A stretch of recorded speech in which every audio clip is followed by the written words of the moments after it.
इलाही तेरी चौखट पर भिखारी बन के आया हूँ।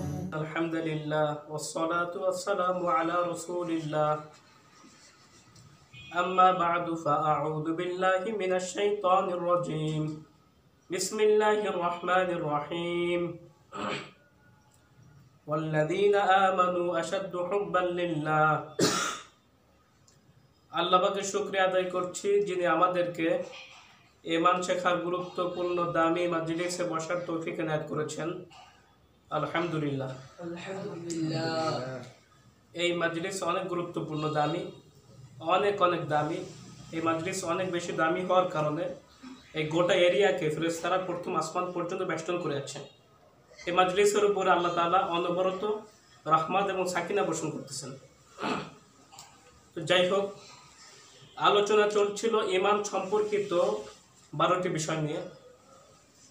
ঈমান সম্পর্কিত 12টি বিষয়ের 2 নম্বর বিষয় ঈমানের আহকাম, ঈমানের শর্ত বা ঈমানের হুকুম। তো লা ইলাহা ইল্লাল্লাহ সাক্ষ্য দানের ক্ষেত্রে 9টি শর্ত বা হুকুম একসাথে পূরণ করা অপরিহার্য। এই 9টি শর্ত বা হুকুম একসাথে পূরণ না করলে তার ঈমান তার কোনো উপকার আসবে না। আমার এই মুসলিম জাতি ঈমান সম্পর্কে এতটাই অজ্ঞ যে এই জাতি সলাতের আরকান সম্পর্কে ভালো জ্ঞান রাখে, সলাতের আহকাম জানে, ওযুর ফরজ করে এটা জানে, ওযুর ভঙ্গের কারণ করে এটা জানে, কিন্তু ঈমানের যে আহকাম আছে, ঈমানের যে শর্ত আছে, ঈমানের যে ফরজ আছে, এগুলি জানে না। এটা একটা দুঃখের বিষয়। এর জন্য আমরা চেষ্টা করছি যে ঈমান সম্পর্কিত ঈমানের মৌলিক বিষয়গুলো এই বাংলাদেশের প্রত্যেকটা মুসলিমকে বিশুদ্ধভাবে কোরআন সুন্নাহর আলোকে সঠিকভাবে শিক্ষা দেওয়া।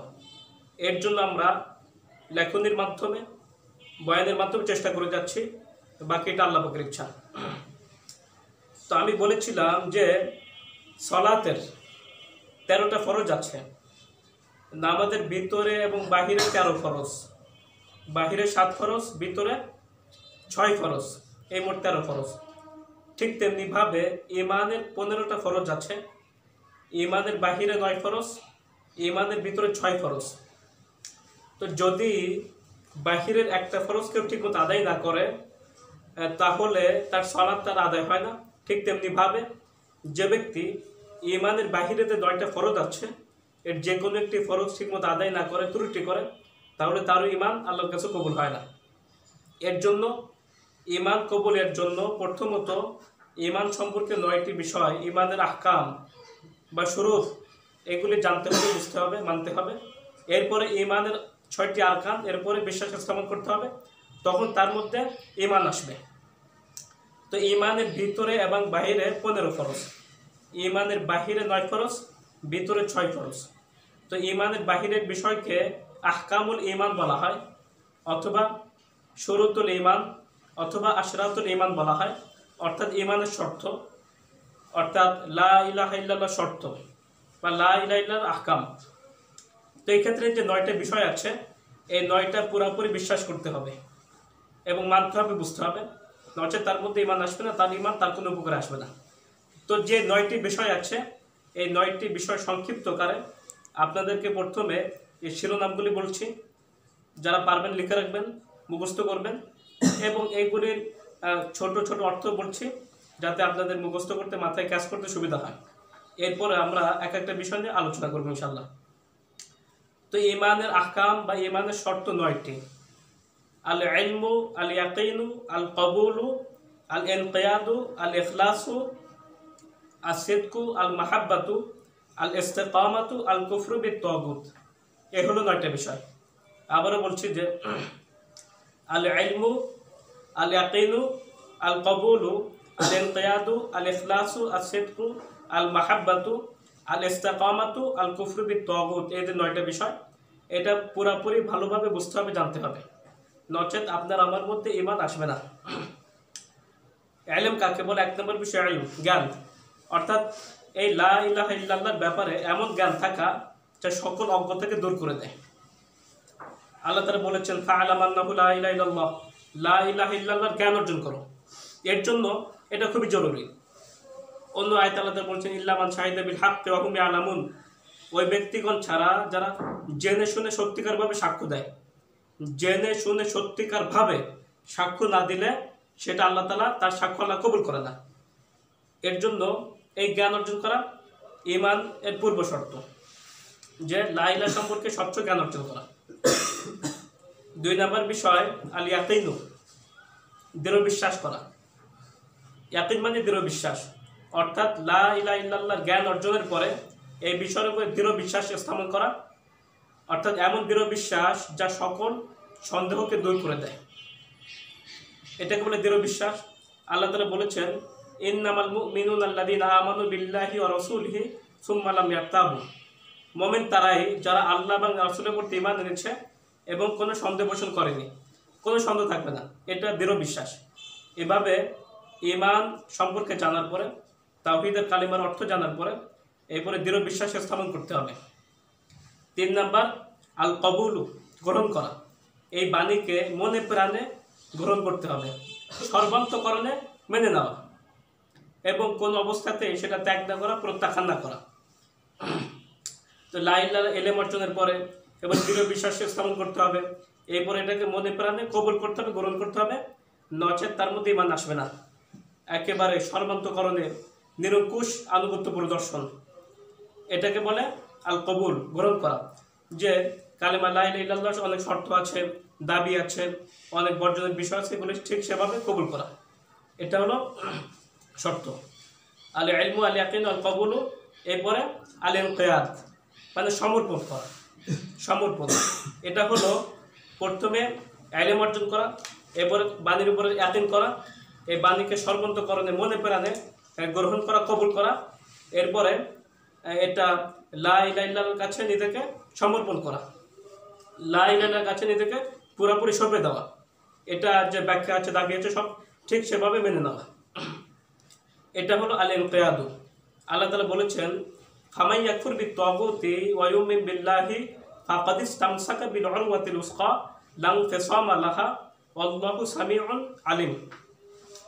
যে ব্যক্তি ফামান ইয়াকফুর বিত-তাগুত, তাগুতকে অস্বীকার করবে এবং এক আল্লাহর উপর ঈমান আনবে, সে এমন শক্তিশালী রশিকে আঁকড়ে ধরলো যা কখনো ছিঁড়ে যাবার নয়। আর আল্লাহ তাআলা সব শুনেন, সব দেখেন। এখানে বুঝতে পারলাম যে এভাবে কালেমার কাছে নিজেকে সঁপে দিতে হবে, প্রথমে তাগুতকে বর্জন করতে হবে, এরপর এক আল্লাহর উপর ঈমান আনতে হবে। এই বিষয়ে আমার আলাদা লেকচার আছে, যে কালেমা লা ইলাহা ইল্লাল্লাহর 2টা অংশ আছে। লা ইলাহা এটা একটা অংশ, ইল্লাল্লাহ এটা আরেকটা অংশ। লা ইলাহা এটা নাবাচক আর ইল্লাল্লাহ এটা হাবাচক। প্রথমটি বর্জনমূলক আর দ্বিতীয়টি গ্রহণমূলক। তো বর্জনের মধ্যে 4টি বিষয় আছে, এগুলো বর্জন করতে হবে, নাহলে তার মধ্যে ঈমান আসবে না। প্রথমে 4টি বিষয়কে বর্জন করতে হবে, এরপরে গিয়া এক আল্লাহর উপর ঈমান আনতে হবে, এক আল্লাহকে গ্রহণ করতে হবে, তখন তার মধ্যে ঈমান আসবে।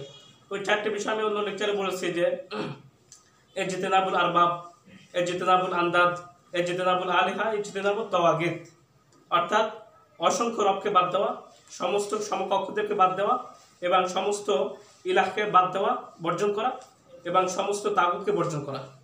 এভাবে বর্জনের মাধ্যমে এক আল্লাহর উপর ঈমান আনতে হবে, এটাকে আল ইনকিয়াদ, সমর্পণ করা। আল ইলমু আল ইয়াকিনু আল কবুল আল ইনকিয়াদু, এরপরও আল ইখলাস, অর্থাৎ একনিষ্ঠ থাকা। ইখলাস মানে একনিষ্ঠতা, অর্থাৎ এমন নিষ্ঠা এই বাণীর উপরে, লা ইলাহা ইল্লাল্লাহর উপরে এমন নিষ্ঠা, ইখলাস থাকা যা সকল প্রকারের শিরককে প্রত্যাখ্যান করে দেয়। একমাত্র সমস্ত ইবাদত একমাত্র আল্লাহ তাআলার জন্যই করা, এটাকে বলে ইখলাস, সমস্ত ইবাদত। আল্লাহ তাআলা বলেছেন ওয়ামা উমিরু ইল্লা লিয়াবুদুল্লাহ মুখলিসিনা লাহুদ্দিন, ঠিক আছে? অর্থাৎ কোনো কিছুরই আদেশ করা হয়নি, আল্লাহ তাআলা সালাতের আদেশ করেন নাই, কোনো কিছুর আদেশ করেন নাই। হ্যাঁ, সালাত পর্ব তো ইখলাসের সাথে পড়তে হবে, সিয়াম রাখবো তো ইখলাসের সাথে রাখতে হবে। আল্লাহ তাআলা কোনো কিছুর আদেশ করা হয়নি, কোনো কিছুর আদেশ আল্লাহ তাআলা করেন নাই, তবে কাজটা করবো তো ইখলাসের সাথে করতে হবে, আল্লাহকে একমাত্র খুশি করার জন্য করতে হবে। শিরক থাকবে না, অন্য কোনো কাউকে উদ্দেশ্য যশ খ্যাতি অন্য কোনো বিষয় থাকতে পারবে না, এটা নাম হলো ইখলাস। প্রথমে এই কালেমা লা ইলাহা উপরে এলেম অর্জন করতে হবে, ইয়াকিন করতে হবে, দৃঢ় বিশ্বাস করতে হবে, এটাকে মনে প্রাণে জানে প্রাণে সর্বান্তকরণে মেনে নিতে হবে। এরপরে এই লা ইলাহার কাছে নিজেকে সমর্পণ করতে হবে।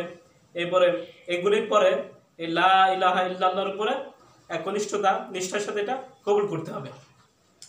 তো যেগুলি বললাম আল ইলমু আল ইয়াকিন আল কবুল আল ইনকিয়াদ আল ইখলাস, এরপরে আসিদকু সত্যতা, আসিদকু সত্যতা, অর্থাৎ এই এই কালেমা লা ইলাহা ইল্লাল্লাহকে এমন সত্যতার সাথে এমন আস্থার সাথে সত্যায়ন করা যা মিথ্যা প্রতিপন্ন করার সমস্ত বিষয়কে নাকচ করে দেয়। এমনভাবে এটাকে সত্যায়ন করতে হবে, অন্তর থেকে বিশ্বাস করতে হবে এবং অন্তর থেকে সত্যায়ন করতে হবে। এই যে আগে যে বিষয়গুলি বলেছি এইগুলি আদায় করার পরে এই কালেমার প্রতি অন্তর থেকে সত্যায়ন করতে হবে, মুনাফিকদের মতো না হয়। এদের বিষয় আছে কোরআনে যে মুনাফিকরা বলে যে আমরা আল্লাহ রাসূলের উপর ঈমান এনেছি, আল্লাহ এবং কিয়ামত দিবসের উপর ঈমান এনেছি, অথচ তারা অমাহুম বিমুমিনিন, অথচ তারা মোটে মুমিন নয়। অর্থাৎ মুখে বলে ঈমান আছে কিন্তু ভিতরে সত্যায়ন নাই, ঈমান নাই। এই বিষয়টা এটা হলো এই আল ইখলাস, আল ইলমু আল ইয়াকিন আল কবুল আল ইনকিয়াদ আল ইখলাস আসিদের বিষয়। এবার আল মাহাব্বাতু, আল মাহাব্বাতু 7 নম্বর বিষয় হলো আল মাহাব্বাতু। এই মাহাব্বাত হলো এই কালেমা লা ইলাহা ইল্লাল্লাহর উপর এমন ভালোবাসা রাখা, এমন গভীর ভালোবাসা রাখা যা সকল ঘৃণাকে দূর করে দেয়। তো আল্লাহ তাআলার উপরে আল্লাহ তাআলাকে সর্বোচ্চ ভালোবাসা এবং তার রাসূলকে সর্বোচ্চ ভালোবাসা, এটা হলো মুহাব্বত।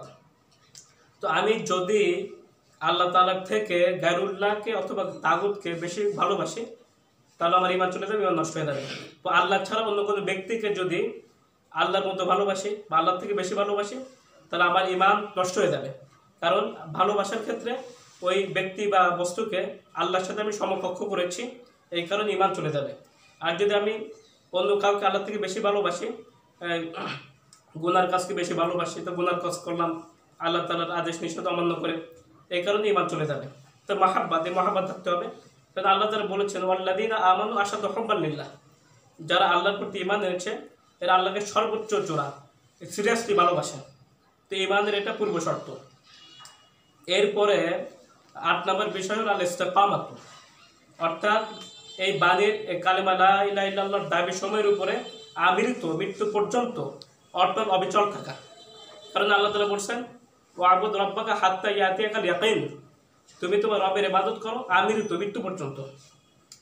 তো পিছনের যে বিষয়গুলি বললাম এই কালেমার ক্ষেত্রে ইলম, ইয়াকিন, কবুল, ইনকিয়াদ, ইখলাস, সিদক, মাহাব্বত এগুলি সহকারে এই বিষয়গুলোর উপরে কি থাকা, ইস্তিকামাত থাকা, অটল অবিচল থাকা, এটা নাম হলো ইস্তিকামাত। 9 নম্বর বিষয় আল কুফরু বিত-তাগুত, তাগুতকে বর্জন করা। তো তাগুতকে বর্জন করতে হবে। এক্ষেত্রে কুরআনুল কারীমে তাগুতের বিষয়ে 8বার তাগুত শব্দ এসেছে, অসংখ্য আয়াতে আছে। আল্লাহ তাআলা নবী রাসূল কেন পাঠিয়েছেন? আল্লাহ তাআলা বলেছেন ওয়ালাকাদ বাআসনা ফি কুল্লি উম্মাতির রাসূলা আন ইবুদুল্লাহ ওয়াজতানিবুত তাগুত, আমি সমস্ত নবী রাসূলকে পাঠিয়েছি এই প্রত্যাদেশ দিয়ে যে তোমরা আল্লাহ পাকের ইবাদত করো এবং তাগুতকে বর্জন করো, তাগুত থেকে দূরে থাকো। তেরাকে বেশি লেখা থাকে 100 হাত দূরে থাকো, এরকম তাগুত থেকে 500 মাইল দূরে থাকতে হবে, নচেত তার ঈমান ঠিক হবে না। প্রথমত তাগুতকে অন্তরে খালি করতে হবে, অন্তর থেকে তাগুতকে দূর করতে হবে এবং এরপরে এক আল্লাহর উপর ঈমান আনতে হবে। তো তাগুতের বিষয়ে বিস্তৃত আলোচনা আছে, তাগুত কাকে বলে। সংক্ষেপে কিছু বলি। তাগুত বলে কোনো ব্যক্তি বা কোনো লোককে মানার ক্ষেত্রে সীমা লঙ্ঘন করা, এটাকে তাগুত বলে। এক শর্টকাটে বলে আল্লাহর পরিবর্তে যার ইবাদত করা হয়, আল্লাহর পরিবর্তে যার ইবাদত করা হয় আর সে তাদের সন্তুষ্ট থাকে তাকে তাগুত বলে। আল্লাহর পরিবর্তে যার ইবাদত করা হয় আর সে তাদের সন্তুষ্ট তাকে তাগুত বলে। অন্য ভাষায় তাগুতের অনেক সংজ্ঞা আছে, ফাতুল মাজিদে আছে, ফিকুল বিভিন্ন আরবি কিতাবগুলিতে আছে। এরপরে বিধান যে রচনা করে তাকে তাগুত বলে। এরকম তাগুতের ভাগ আছে। অর্থাৎ তাগুত হলো সহজ কথায় যে নিজেও মানে না, অন্যকেও মানতে দেয় না। অর্থাৎ আল্লাহ পাকের হুকুম নিজেও মানতেছে না, আবার অন্যকে বাধা দিচ্ছে, সেই তাগুত। তো তাগুত এটা একটা ব্যাপক বিষয়। যদি আমরা তাগুতের মূল সংজ্ঞার উপরে সমাজকে দেখি তাহলে দেখি তাগুতে ভরে গেছে। আমি নিজে তাগুত হয়ে বসে আছি, আমার আশেপাশে কত লোক তাগুত হয়ে বসে আছে। আমার ভাই, আমার বোন, আমার আত্মীয় স্বজন তাগুতে বসে থাকতে পারে। অর্থাৎ যে ব্যক্তি গুনার আদেশ করে আর নেকের কাজে বাধা দেয় সে তাগুত। তো এই বিষয়টা মাথায় রাখবো, যে ব্যক্তি নিজে নেকের কাজ করে না, অন্যকে নেকের কাজ থেকে বাধা দেয়, হক থেকে বাধা দেয়, সে হলো তাগুত। তো তাগুত সম্পর্কে আলোচনা, তাগুত 5 প্রকার, এগুলো বিশদ আলোচনা বিভিন্ন কিতাবে আছে। এগুলো ইনশাল্লাহ আরেকদিন আলোচনা করবো ইনশাল্লাহ। আল্লাহ তাআলা আমাদেরকে সহি বুঝ এবং আমল করার তৌফিক দান করুক। ওয়া মা আলাইনা ইল্লাল বালাগ। इलाही